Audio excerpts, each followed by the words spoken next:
بچوں کی تربیت کے حوالے سے ہمارا آج کا ٹاپک سورۃ البقرہ، تعارف اور خصوصیات۔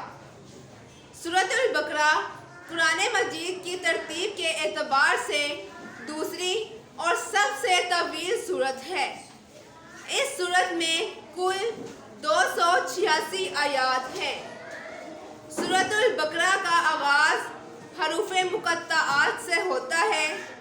حروف مقطعات قرآن مجید کی کچھ سورتوں کے شروع میں آنے والے وہ حروف ہیں جن کے معنی اللہ تعالیٰ اور حضرت محمد رسول اللہ صلی اللہ علیہ وآلہ وسلم کے سوا کوئی نہیں جانتا۔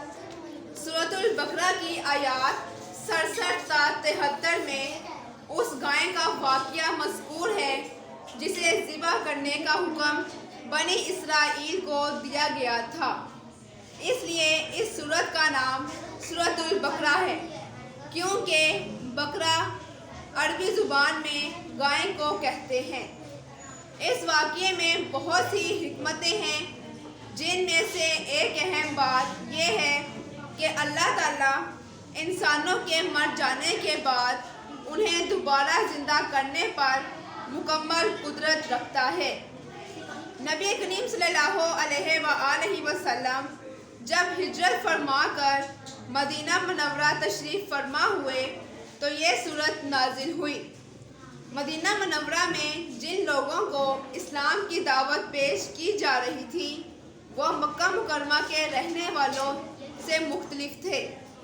یہاں اسلام کی دعوت جس مرحلے میں داخل ہو رہی تھی اس کی ضروریات اور تقاضے بھی بالکل نئے تھے، اس لیے اس سورت کے موضوعات اور مضامین کا مکی دور کی صورتوں سے فرق بہت نمایاں ہے۔ سورۃ البقرہ بہت فضیلت والی سورت ہے۔ صحابہ کرام رضی اللہ عنہم کے زمانے میں جو شخص سورۃ بقرہ اور سورۃ آل عمران کا عالم ہوتا تھا اسے بہت عظیم اور لائق تکریم شمار کیا جاتا تھا۔ حضرت محمد رسول اللہ صلی اللہ علیہ وآلہ وسلم نے فرمایا، اپنے گھروں کو قبرستان نہ بناؤ، یعنی ذکر و تلاوت سے گھروں کو خالی نہ رکھو۔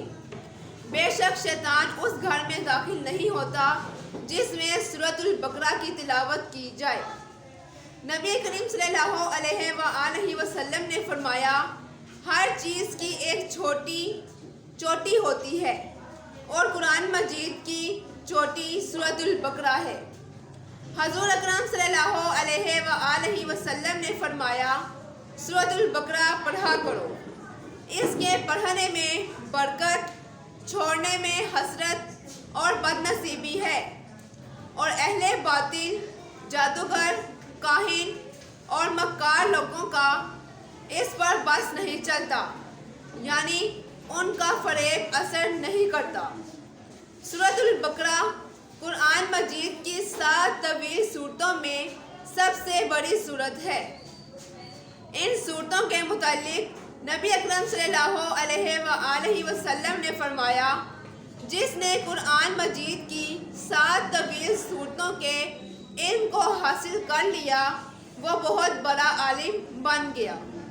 سورۃ البقرہ کی آخری 2 آیات کے بارے میں حضور اقدس صلی اللہ علیہ وآلہ وسلم نے فرمایا، جو شخص بھی سورۃ البقرہ کی آخری 2 آیات رات میں سونے سے پہلے پڑھے گا اس کے لیے کافی ہو جائے گی۔